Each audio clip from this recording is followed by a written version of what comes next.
things got kind of weird. There were some anonymous sources there. Yeah. Could he really go back?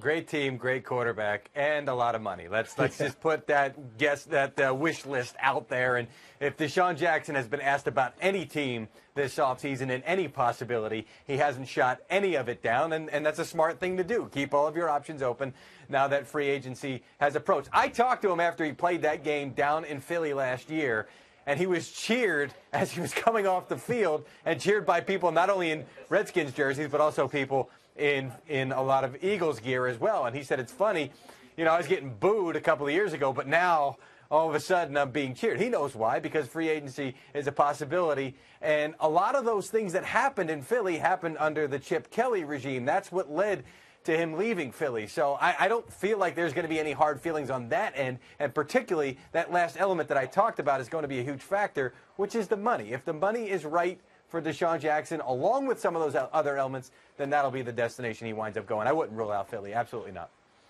Yeah, and I would agree with Mike. And so first of all, you really have to give DeSean Jackson credit, which is why I'm sort of chuckling listening to his comments.